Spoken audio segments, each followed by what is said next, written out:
I'm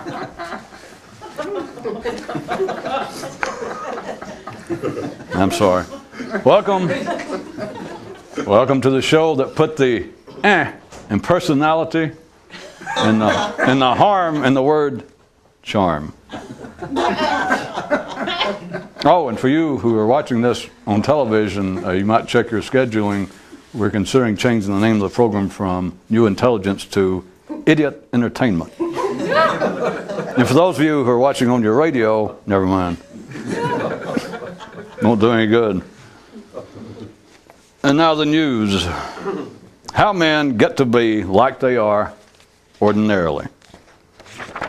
One man invented what he seemed to be, based on what he thought he wanted to be, which was based on ideas he had taken from other sources, which he had been impressed by, based on what he seemed to be.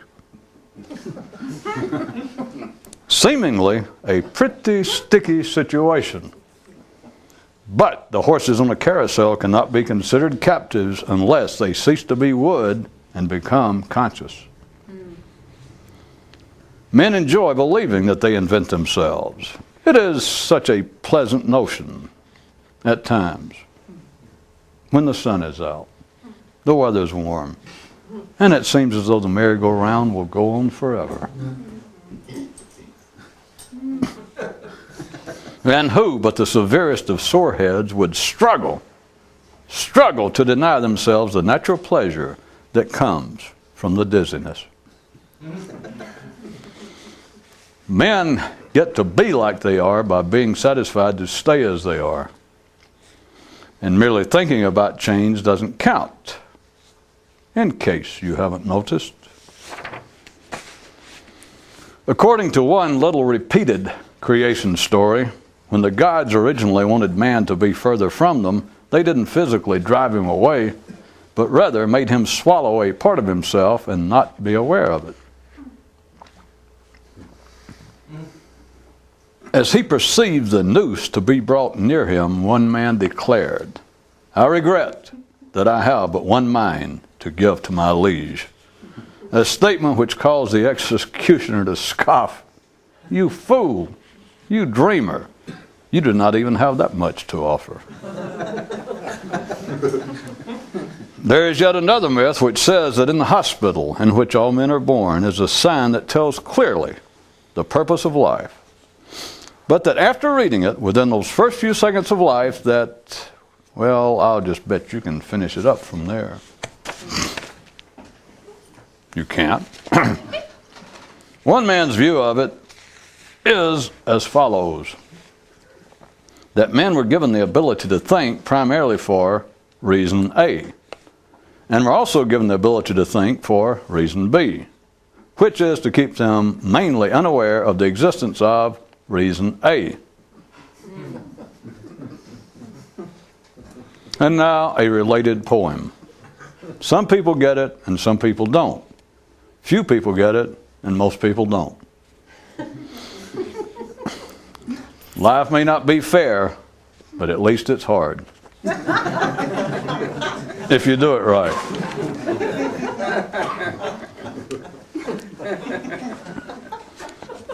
An old tale tells of the time when all of the animals of the earth held an international meeting to decide if they would continue to let man live and share this planet with them. And one lion said that he would go along with a favorable vote, but only if he never, ever heard again men speaking about fairness and justice. Well, geez, what do they expect from us? As regards being more conscious, there is actually nothing to think about. But us being thinking creatures, right there is one immediate problem. One man had a dream that only talk would keep alive. Sometimes he mistook the dream for himself, and the viewer writes, "I appreciate you telling stories about one man rather than saying what you actually mean, which is all men. And I further appreciate when you say that he does this or that questionable thing sometimes rather than all the time.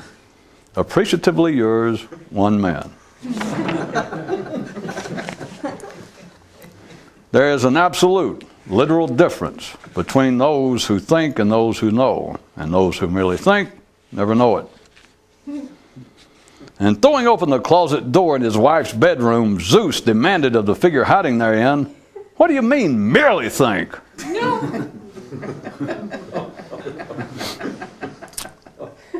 One guy says, "How come you never hear a rat say, 'I smell a rat'?" No. While climbing in the mountains one day, a boy asked his father to point out a more conscious man when they passed one.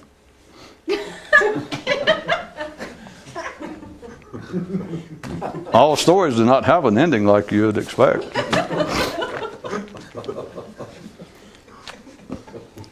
When one man realized what everyone else had already thought, he thought it too.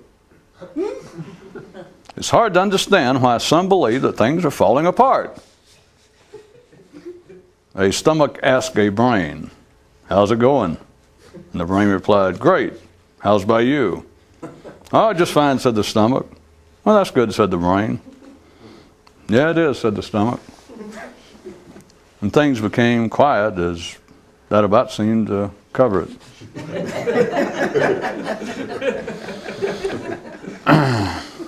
A boy once asked his father, "Is there any relationship between the ideas of a stomach and a brain and of knowing and thinking?"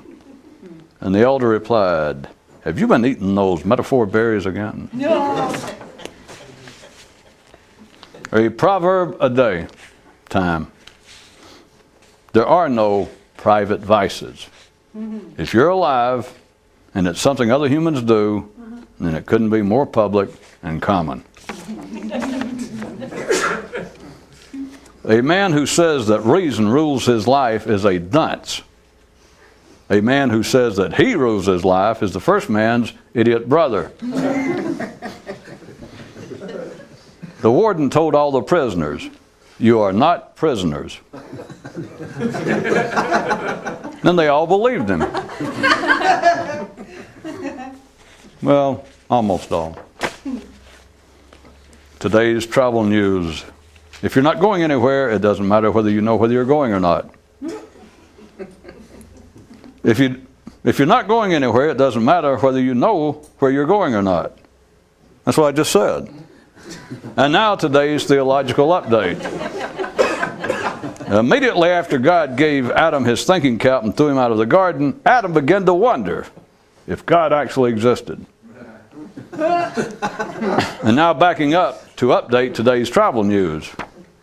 If you don't know the reality behind the words you and men use, then it doesn't matter whether you know anything or not. Because what you believe that you know is not knowing, but merely thinking, which will take you nowhere of any consequence. Sweet Jesus, sighed one chap. What a blessed relief to be no more on illusionary journeys.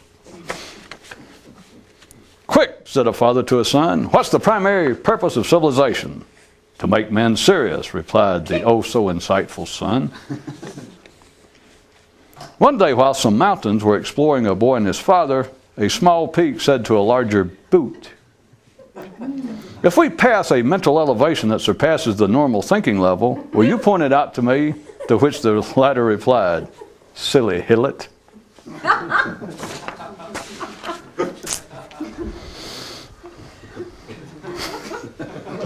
The speaker addressed the crowd thusly, there are two types of mystical teachers, those who teach and those who don't. Which type would you like, with onions or without? And the mob, being out of their minds, roared their approval.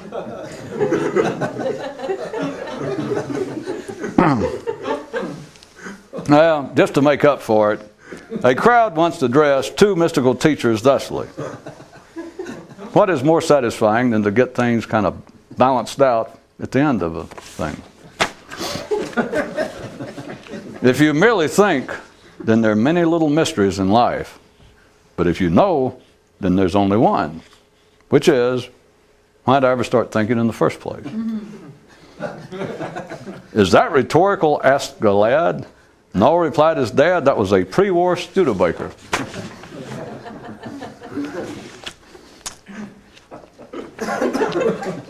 On one world, everyone believed that they had two minds, which had basis in fact.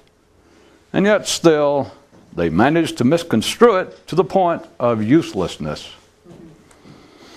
Man, oh man, mused one chap, are there some neat planets around here or what? And now some cranial news. One man broke his mind, but not to worry, says he. I wasn't going anywhere anyway. At age 10, a boy told his father, I feel sick.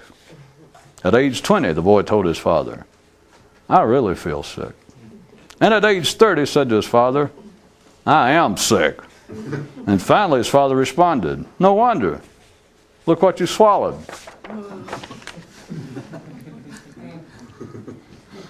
When you're born, you're as happy with life as you'll ever be. The struggle to become conscious is something else altogether. A viewer writes, it's proven really strange listening to you talk about thinking, for I used to believe that I enjoyed it. Then for a while you had me doubting my enjoyment. But now you have me enjoying it more than ever before, though in some new way I am unable to describe. I am suspecting that this was your intention from the start. Thanks sincerely, etc. One man climbed high in a tree, turned his face toward heaven and began to sing, if you got to make a fool out of somebody, then here I am, Lord, here I am. And the sky shot back, leave your name with my secretary.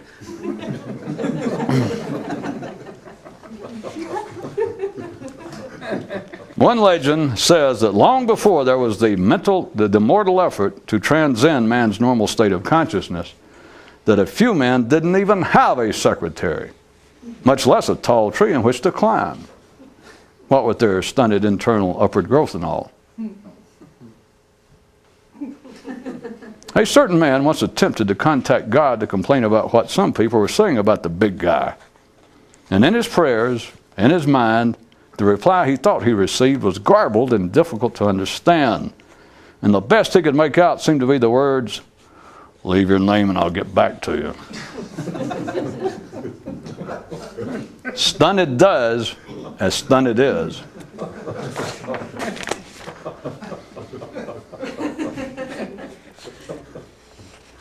If you don't know about death, you can't fear death. And if you're not aware of ignorance, you can't be, well, you know how it goes from there. And life suddenly said to one man, what's the meaning of this? And the man retorted, hey, don't pull that stuff on me. You knew damn well I was just about to ask you the same thing. One man let the least little thing bother him. And the least little thing he knew of was his own consciousness.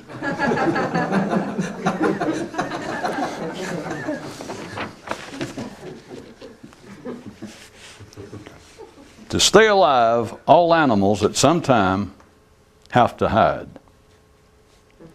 Men have to hide all the time. One man fell overboard and drowned in the repetitiveness of it all. In a skunk herd, who is to say there's a funny smell?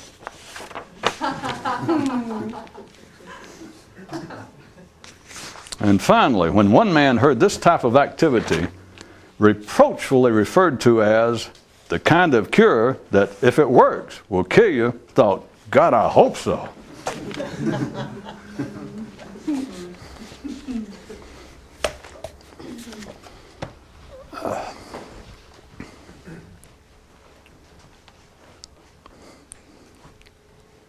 What is it that is funny? What makes people laugh? Why do people laugh? And I don't mean the material. And even before you and I showed up here, there have been human minds speculating, taking it at times to be deadly, academically serious, to question. It has even been proffered that humor is the distinguishing mark, separating us from... Why does everybody always want me to make a joke and say, separating us from warthogs, attorneys, and other lowlives? You people are going to keep me doing this and get me disbarred. I mean, disabled. No, that's becoming an attorney. There's been those who, there have been camps that got off of the more physiological basis, such as saying that what distinguishes man is having an opposable thumb. Oh, opposable thumb. But at any rate, it has been noted that on this planet there's only one creature that laughs, and that's man. And no one seems to be able to explain humor, and I can explain it to you. You can see it for yourself. It is never, no one ever sees it this way. It is further evidence of the fact that right in plain view, men live two parallel simultaneous lives. That's the only reason anything is funny. That's it. Good night. For those of you still watching this on radio, I'll go ahead and continue. You probably need it.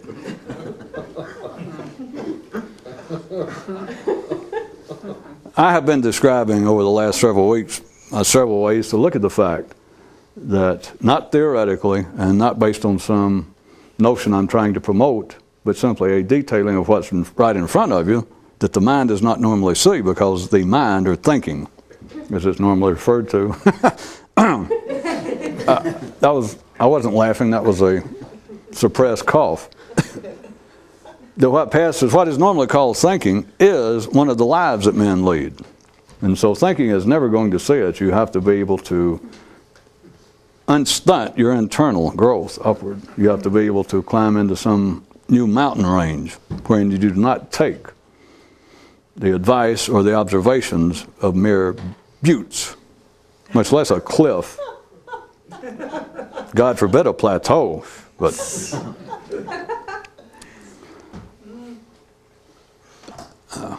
as you should know, if you think about it a second, there has always been the notion, life has let this much seep out in the ordinary consciousness of humanity, the feeling, the suspicion, the theory, the myths regarding two possible lives, but it's not looked at on the basis that men are living such two lives. It's normally looked on the basis that men are the background in which two lives are being led, or two forces being fought. Most common being that man is being driven by the opposing, conflicting powers of good and evil. In a more secular manner has been the idea that man has two levels of consciousness. The modern psychological version of that being the subconscious and the subconscious mind. And there have been all sorts of myths having to do.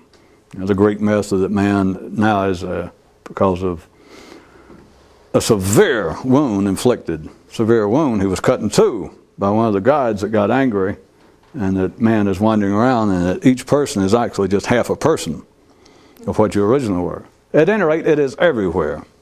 It is everywhere. And really, I guess, even more secular versions of the story is the notion that men are driven through or by conflicting economic models. I didn't make this up. Plus, notice we're talking about laughing, and now you're laughing about something that's deadly serious. I wish Dr. Ingalls or Papa Marx was here. You wouldn't be laughing, I'll bet you. At any rate, on the basis, it's taken quite seriously. It's not presented in this way, but it is a quite valid, passable intellectual currency that men are driven on some level beyond their understanding, that they're driven in conflicting ways, such as that internally, that you have conflicting ideas of either being a free marketer or a socialist, or a planned economy model, and the same way about politics. At any rate, you have all of these theories, all of these myths that have been around. You don't need a myth, you don't need a model, you don't need a detailing if you can take your mode of consciousness out of mere thinking and you look right in front of you, and humor being a great example.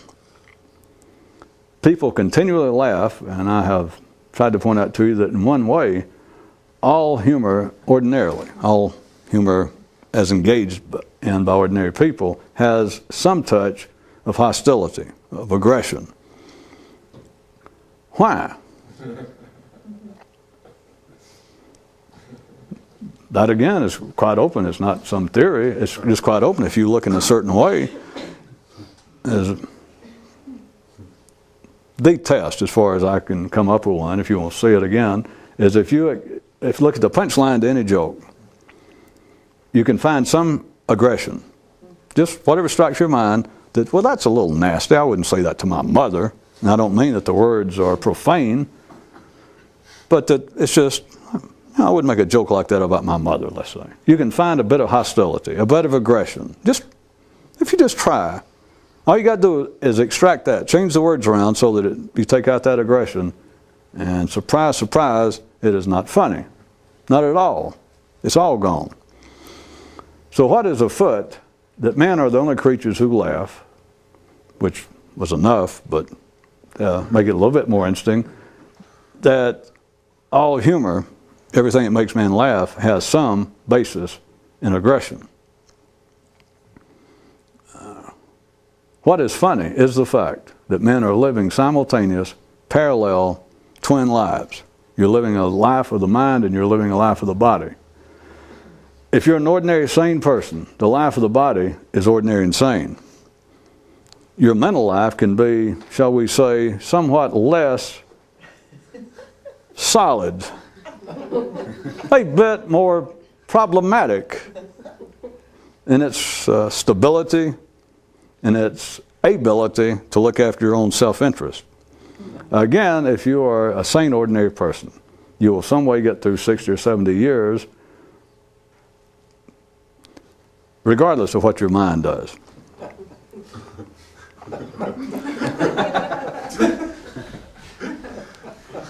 But between here and the grave, most people have several laughs. And why they're laughing is the unrecognized fact that all humans are talking one life and leading another one. Put it to you another way, if you can see it. Humor, the whole word humor, I happen to know the linguistic history of this. Humor was originally the simple word irony. And as men got more and more civilized, a few people thought that is a bit too pushy. And so they changed irony to humor, or they at least made a synonym, and that went from being a synonym to a whole other word. Then they looked backwards and tried to put a certain slightly different spin and connotation to the word irony. But irony is really the best word for humor. Because what is irony? I hadn't looked up the definition lately, but it's based upon the fact that the result of something is not what was expected. The thing being commented on was not what was expected. And what was expected, let me go ahead and add the part since I'm not trying to quote a dictionary anyway, but it means, of course, from any definition that accepted by the collective, it means that what was expected would have been logically expected, would have been reasonably expected by reasonable people. So that's when anybody says, how ironic. What they're saying is, well, I didn't expect that. That is not that's not what a reasonable, intelligent man would have expected. Which I know I've been through this a few weeks back, but let me go into my pseudo-sarcastic act and say, what kind of idiot would come up with such a definition? What kind of idiots would come up with the word irony? What kind of idiots are on this planet to say, well, being a reasonable man, I must say that's ironic because the result is not what I expected. Well, where do they get off saying a reasonable, intelligent, logical man? How come you didn't expect it? The reason they didn't expect it is they're living two lives. It is only the mental life that speaks of irony. It is the mental life that laughs. It is the thinking life of man that finds things to be ironic.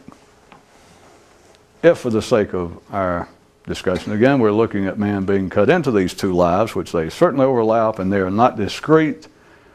And to speak of them this way is simply a bow to the idiot, is a bow to the I'll get it, is a bow to the, is speaking the language of the mind. That sounds nice. Because the body, of course, cannot speak, and if it was divided into such a way, and as I'm saying, between thinking and the body could respond at all, or could acknowledge what the mind can think and say, the body has no idea of humor. Which is why it is so easy to notice that only, of all the creatures on this planet, only men laugh. No other creature laughs. No other creature has any idea of irony. I mean, we think of irony as all sorts of things like, you read that one of the world's richest men or women dies of anorexia. And you think, how ironic. The scion of one of the world's richest families, and she dies, starved to death, in a castle in Spain. And we understand what's meant about how ironic, how ironic. Well, the only point I was going to make was, you do understand death seems to be the ultimate and serious business. Would seem to be the ultimate flag waver to get your attention of other humans. I don't mean the person dead, but those around you. I mean, it's hard to hide, a dead person in your presence. People find, you'll notice somebody's dead.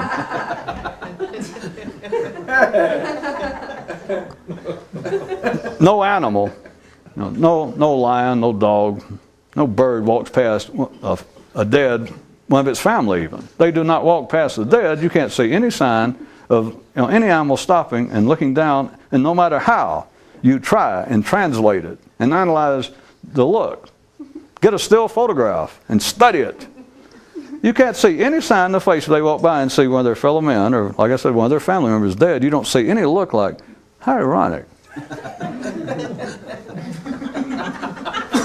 Now I was just using death. We've got all the other manifestations in which people will scoff, laugh, ridicule, and if it doesn't seem to have that patina to it, they will simply point out or make the comment, how ironic. That is, you would have never expected this. This was not to be reasonably expected. Assuming that you caught the gist of my faux sarcastic act there for a second, for me to say, what kind of idiots would say that? How can they expect to be taken? How can they support the claim to themselves of being reasonable, intelligent, sophisticated men and women and say, how ironic? And you say, well, do you know what irony means? I go, well, yeah, it's just how unexpected. And you think, how can you walk around? How can you pass yourself off? How can you believe that you have anything resembling, let's go back to the dictionary, look up the word intelligent, look up the word conscious. How can you say that that's ironic? Out of the sarcastic act, if I had an ordinary person's mind, you can follow, and they would listen for a second after they said something was ironic, and if I didn't make it judgmental and sarcastic, I dare say that you could get most ordinary minds to get a quick glimpse, like I keep doing this example, that I normally could, that I can, or anybody could if you knew what you were doing. You could point out to somebody. If you could get them to say, that's an interesting word, irony. It's an interesting concept of people that would use the word irony and say, well, things happen in life, in everyday life. Things happen that you just never expect. You would just never expect this result from that situation. You would never expect this outcome from what had transpired before. And if you talk to them a few minutes, and we're talking about just ordinary, we're not talking about anything spooky or supposedly otherworldly or all that crap. I'm just talking about everyday affairs of man. And if you could get them to speak for a second and ponder it, and you'd say, well, doesn't that strike you strange? I mean, it's hard after talking to you. You're an intelligent person. Thank you. Obviously insightful. Thank you, thank you. But doesn't it strike, I mean, it strikes me as strange. I'm just curious. You said that's ironic, and I'm just trying to figure why you said that. And if you start talking about the situation, I won't even bother to come up with one, but just something every day, and you talk to them, I still submit for a split second, in almost all these instances, at least I make up the example and say I could get an ordinary mind to get a glimpse, to at least strike them momentarily. And when I tried to get them to the point of, isn't it strange that you're an intelligent, sophisticated, rarely experienced person, and you say that that was ironic, that you didn't expect it. And if I talk to them a minute, I get them to realize that, yeah, I should have expected it. In other words, I misspoke. That's not true for me to say that that was unexpected. That, once you draw it out like you just did and put it that way, you're right. I wasn't ironic. But then they just have to look off. Because it doesn't mean anything. They can't make any use of it. If they stayed on it in the ordinary thinking mode, all it would do is very quickly become an assumed assault on their intelligence. Because the mind of ordinary people can momentarily, as I submit, it can get momentary glances of more objective views of life, but they can't dwell on it. Because if they dwell on it, it becomes an assumed attack upon their previous thinking. That's all they can do with it. When they begin to feel, never mind. What they cannot see, what the ordinary mind, what thinking cannot see, is that thinking is a parallel life that's being led. What can never be seen is, I already stated quite crudely. Let me restate it as a theory.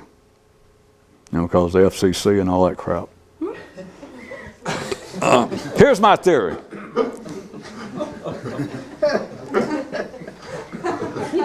You can't be held responsible for theories. Just something I thought of. My theory is that regardless of how educated, sophisticated, verbal, adroit, educated, learned you are, your body leads your life. Your body leads your life, forget it. Get out of here. Don't tell me anything else. That's my theory. That is, I know you think otherwise, but here's my other theory. Thinking has no choice but to think otherwise. What's thinking going to think? Those of you who have limited experience in the business world, it is quite common to find someone in the shipping department who believes they're smarter than the man who started the company, is now the CEO, the president. It's very common on a sports team to find a bat boy, a water boy, who believes that he knows more than the winning coach. It is also quite common for men to believe that they know more than life, which is why they made up the idea of an actual God, of some figure, so they could verbally kick him around. Thinking, I guess I ought to clear all that up. The guy in the stockroom, the water boy, if they do not talk to themselves in that manner, they get fired. They will be dismissed. Oh, I see those strange looks. Not by the coach, not by the owner of the company. They would fire themselves. Well, let me put it to you in a more spiritual vein.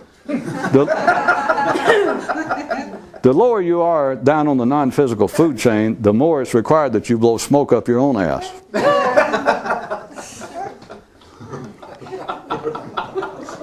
Back to where we were.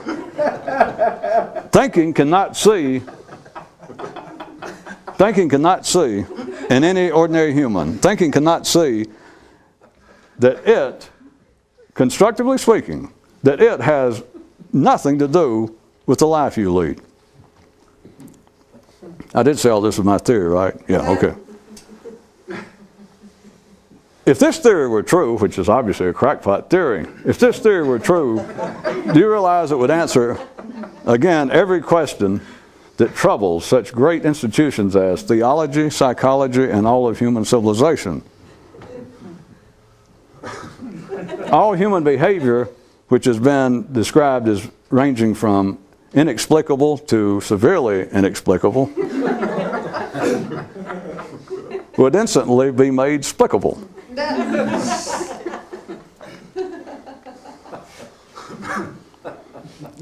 If this crazy theory had any validity, and that thinking had nothing to do with the life you lead, then do you realize that for now as best you ordinary people know for 4,000 or 5,000 years of recorded history, that men have been dealing with problems that, how shall I put it? Dealing with questions, how shall I put it?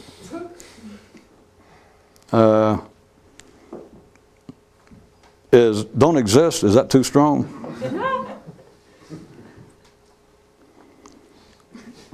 If thinking has nothing to do with the life you lead, the life you lead, you're born, some number of years go by, you die. If indeed taking this momentary ad hoc division into a man, into his mind and his body, if his body led that life, do you understand that religion, psychology, which covers about all of it, it's no more than a dream. Of course, it's no more a dream than all of civilization, but the very specific areas to which those two fields ostensibly apply themselves. And what is the nature of life, which was normally religion's bailiwick, and then psychology picked up what appeared to be a different area, which is ultimately the same, but psychology then picked up as its purview, what is the nature of man? What is the nature of man's behavior? And in neither case have they ever come to a satisfactory conclusion, which is no attack on them. They will never come to any satisfactory conclusion. Thinking does not come to a satisfactory conclusion. That's not the job of thinking. Thinking is open-ended, the same way as man's nervous system, and men continue to think, never coming to any satisfactory conclusion. So those two areas that would seem to be of extreme importance, and on the surface they would seem to be of extreme importance to people interested in such as this, because to accept what it's normally referred to or has been as being some kind of mystical quest or mystical activity, you would normally assume, whether you agreed with it or had any interest, you would say, well, at least people like that believe themselves even more seriously, more acutely interested in questions regarding the nature of life and the nature of man than even ordinarily religious people. You don't have to agree with it or find that to be a favorable notation, but that would be a sophisticated man's attitude toward, if we just say, well, this kind of activity, it fits the definition of mystical. And they go, well, then you people above all, whether you could be deluded, but you people above all would be more seriously interested in such questions as what is the nature of life and what is the nature of man, or especially his behavior. And of course, you couldn't respond, but the answer is, I might not necessarily put it in that way if I was addressing a Norwegian audience, or even a Finnish audience.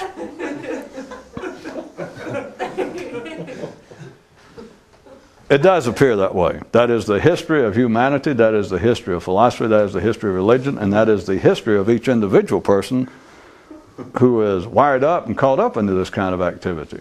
That you go through it, through a complete process, that the question is serious.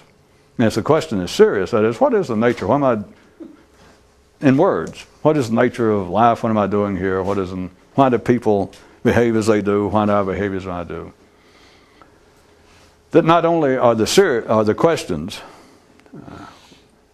without any doubt, without any analyzation, the questions are assumed. It's a fait accompli that the questions are serious. Thus, it also follows, ergo. After that, the answers, should we find them, or where we should be searching for them, will be a serious area. That is, if it's serious questions, it's obvious that the answers are going to be serious, not some kind of crackpot, like, I don't know what. I mean, the answers are going to be serious. And I got to tell you again, we don't have any Swedes, do we? The response to that's the same as before. And of course, I'm being crude, I think. What I was inferring is that the mind, the thinking about the questions, will never get you anywhere.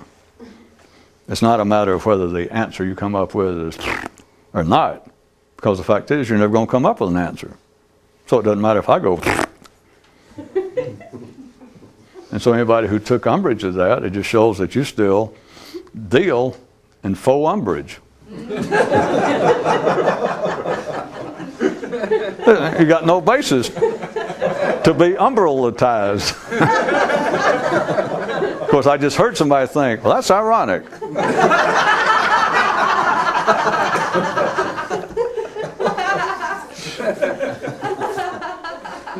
I started to say it's a good thing that our area here to record this little studio is no larger than it is, but then I thought it's a good thing that our thinking ability is no larger than it is.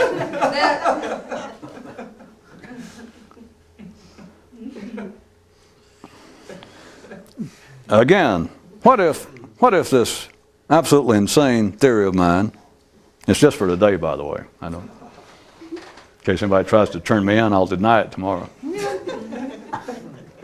What if this absolutely crazy idea that the body leads the life you lead and that thinking has nothing to do with it? Thinking is another life going on. Since I got to kill another few minutes to run the tape out, I'll point out the obvious, which I've done before in this way and another. In the world of thought, in man's civilized intellectual world, what I have just said is absolute insanity. Doesn't begin to cover it. It's just foolish. It's not even worth really responding to for me to say in my crackpot theory that the lives men lead are led by their bodies and thinking has nothing to do with it. From any civilized, sane attitude, I can take the other position. I can defend them. No need for you to show up. That is insanity. As I said, it doesn't even deserve that sobriquet. It's not even worth responding to.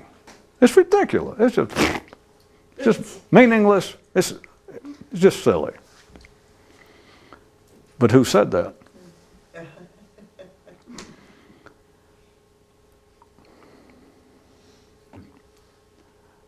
This example, of course, I'm not talking to anybody now that has any idea what I'm really talking about, but for anybody else, consider this. Now notice, I can tell you beforehand, thinking can find a way out of it, and I can do it for you.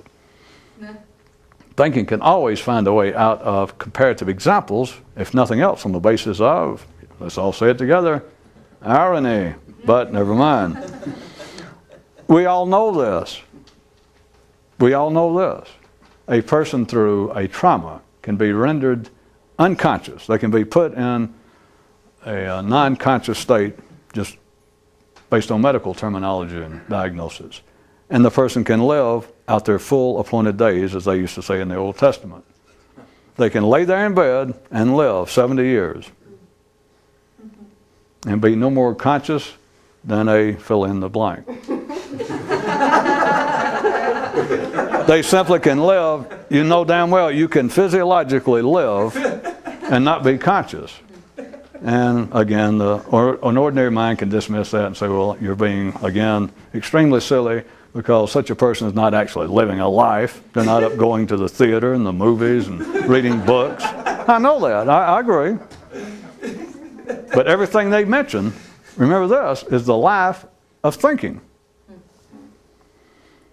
So the point is, and I am not preaching to those, to anybody who can understand it. I'm just killing time to talk to those who are still watching on the radio.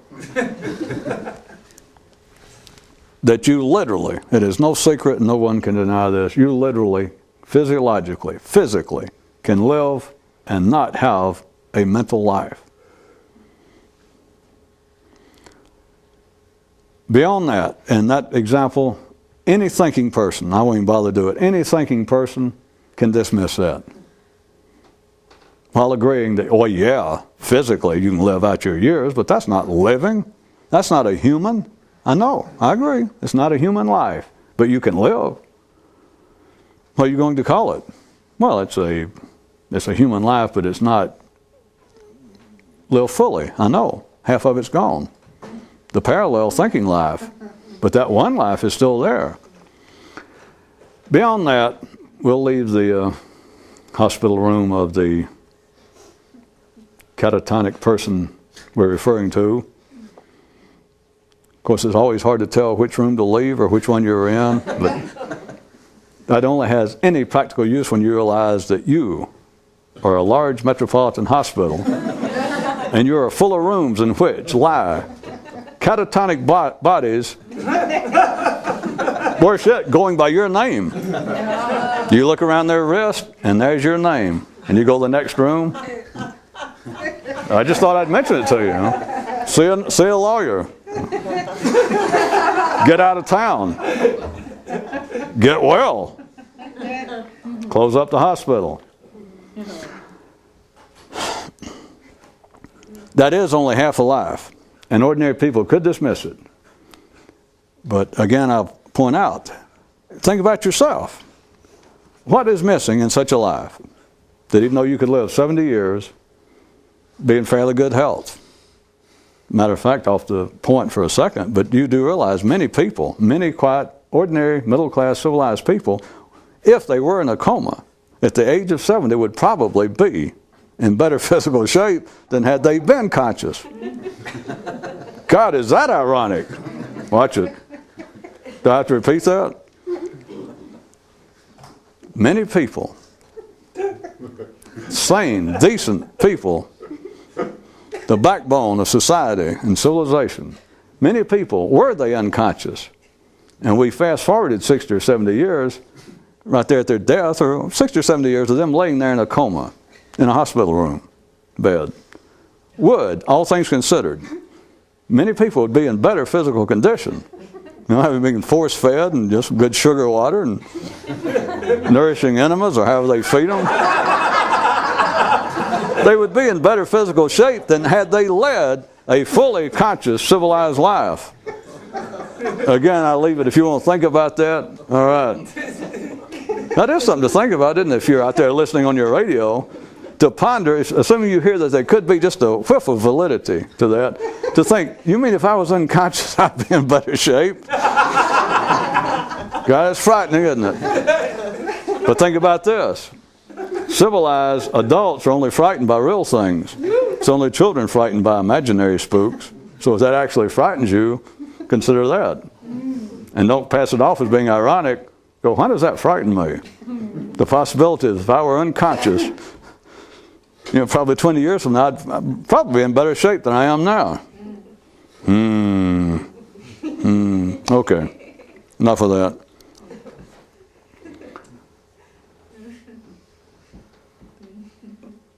If you think about what would be missing, since we all agree that that is not a fully realized life of a human being, to be laying somewhere in a hospital bed on the side of the road, in a gutter, in a ditch, to be unconscious, that is to have a non-functioning intellect.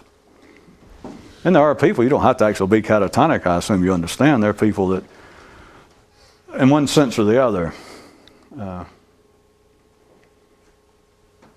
are not catatonic, are not immobile, but through certain traumas and even genetic damage, have no functioning intellect. When they do not, they're constructively rendered almost non-laterally animated. They just get up and walk over where there's food and maybe go to the bathroom if you could housebreak them. But the point is, you can be a human being physically, live without an intellect, without the cortical intellect operating. That which we call the thinking side. I mean, there's limits to how much brain damage you can have done, obviously, or I assume you know, that will affect other functions, because the brain does more than just run our tongues and our imagination. But at any rate, if the thinking operations of the brain are dismissed, done away with, lacking, a person can still live. They can live out their appointed days more or less, physically. And then when it's pointed out, when you consider, they may live, but that is not a fully realized human. I wouldn't want to be that way, and I'm sure they wouldn't if they had their choice. That is not a fully realized human being. Correct. Then point out what is missing. Think about it. And I started on it, flogging you to death with examples. For those of you out there on the radio, is not going to do a damn bit of good anyway. Or else you wouldn't be listening to me on your electric washing machine.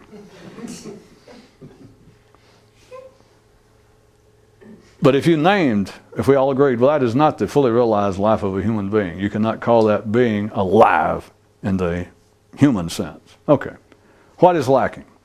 I mean, the people are getting food, they're getting rest, their heart's beating, they're going to live another 60 or 70 years. But we agree that is not a human life. So, what is missing? I just named a few things 15 minutes ago, but just think about it. Now just divide, because this is possible, you can imagine this, that there is someone without a functioning intellect, or if you really got to push the example, actually in a catatonic stage. They're in a coma. But there they are physically living. They do not need machines other than be fed. At any rate, they live physically, and you go, yeah, but that's not a human existence. Okay. What is that person missing? Now start naming it. Start thinking about it, all the things that they're missing. With no sarcasm, but just start naming it, what an ordinary person would, what your thinking would respond, how it would respond, of what is missing. All of the things that are unique to human existence is what you'd name. And so it's absolutely up to you. It'd be open to anybody who wants to name something. If it's unique to human existence, then it fits into what they are missing, obviously.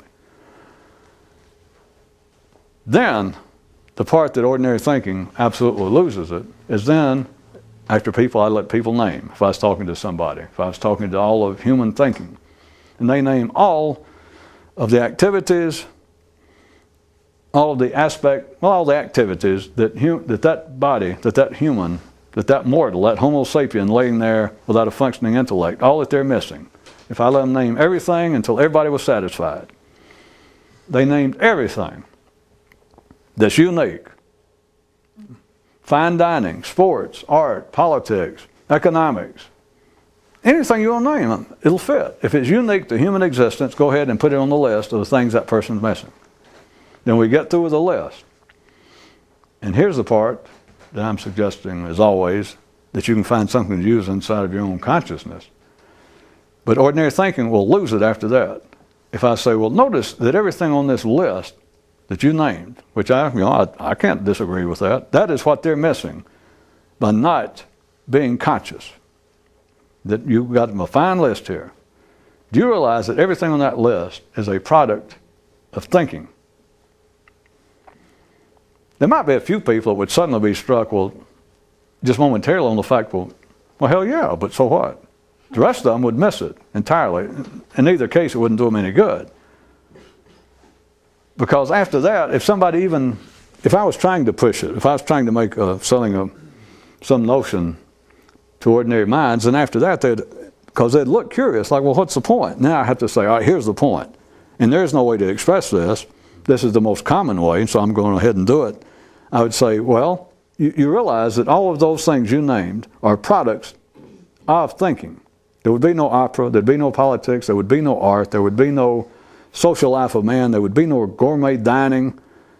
There would be none of that if man was simply a physical creature. The body would have never come up with anything on that list. That if you can picture the body like having its own interest in its own life, and then man's mind having another one, they go, okay, just for theory, for speculation, I can agree to that. And I go, the body would have never, ever, never even come up with anything resembling this. And they might go, so? Then everything on that list is a product of thinking. It comes from thinking. And they might go, so? And here's where you either see it or you don't, because if I was going to push it further, as I said, the only thing I could say to an ordinary mind, or the most profitable thing, which is still totally unprofitable, is I'd say, well, compared to the body, everything on that list is imagination, which is not true. Not in the sense that ordinary people use imagination. In this sense, if some ordinary person was saying this, they would then be using imagination or imaginary as an assault. It would be a condemnation, a reproach of what the person was of the list. But it's not that. It is imaginary in the sense, it's not the right word, there's no word, but it's imaginary in the sense, it's imaginary vis-a-vis. It's imaginary CF, the interest of the body. Compared to the interest of the body, all of these things are imaginary, comparably speaking. The proof being back to the proof, wouldn't prove it to them, but The evidence being back to my body my human back in a catatonic state. It's now living on the basis of what is real. That is, which is necessary.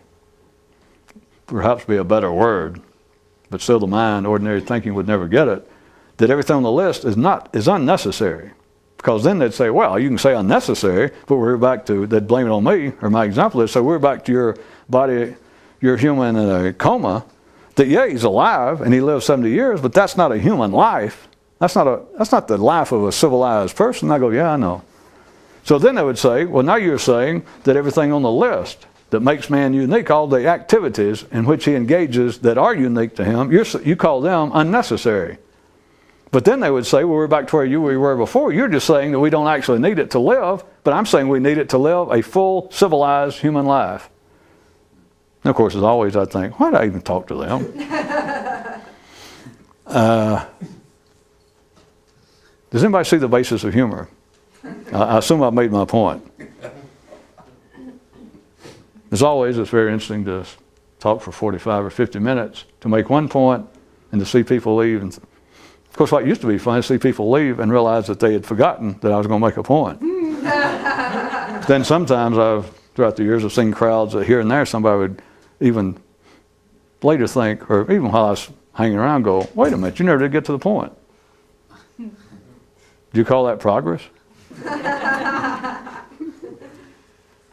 If you do not see that there are two lives that men are leading, and you can see it right in front of you, humor being the most blatant, from one view, the most blatant evidence of it.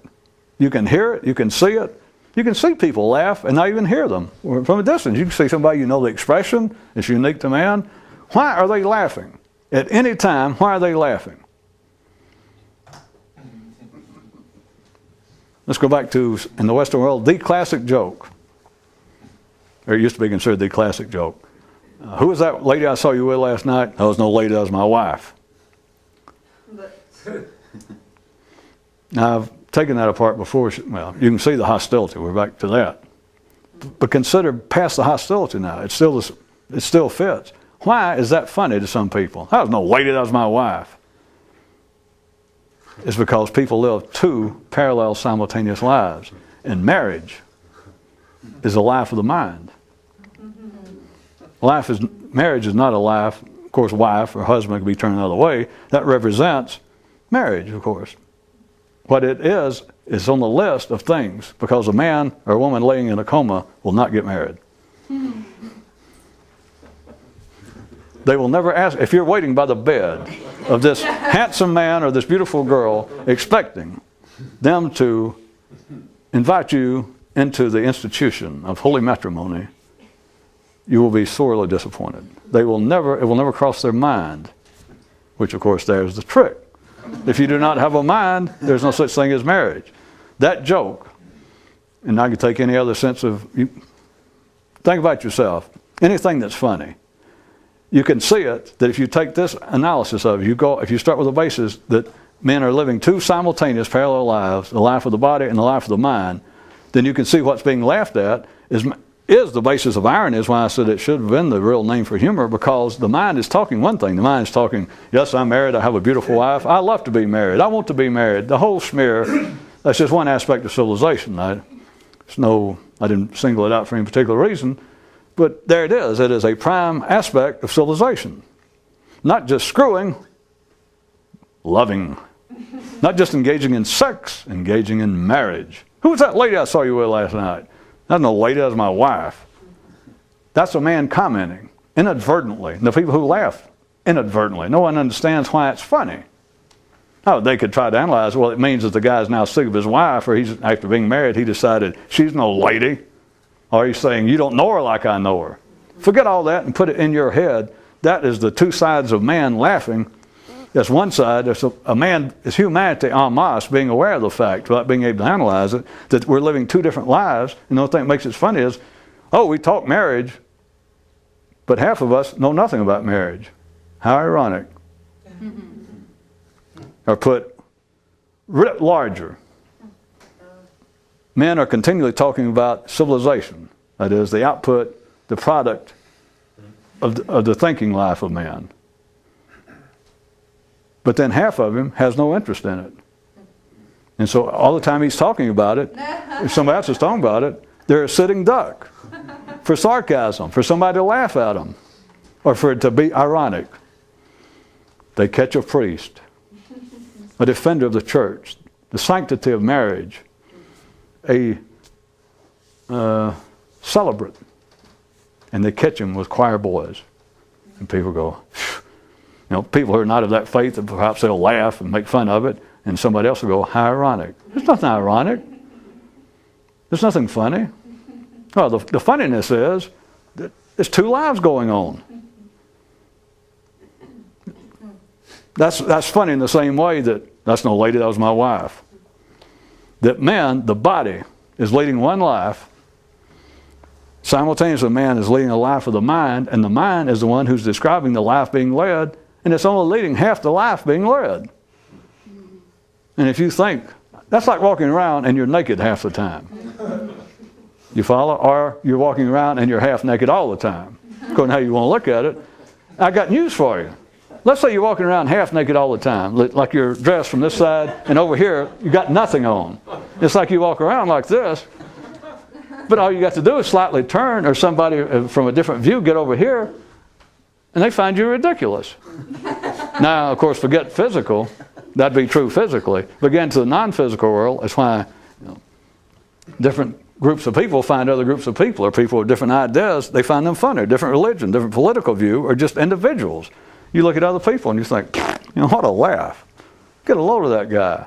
All you're saying is, or assuming that there was some basis, not just physical hostility, but you're laughing at something in the intellectual world, the civilized world, the personality world. What you're laughing at is the realization, you can't put into words, or you don't want to, is that he talks one life and leads another one. Or at times they conflict to such a degree that it's, ha ha! It's a good thing that men don't see more, or there'd hardly be any time for talk. All you would do would be laugh. That all get on? That's all.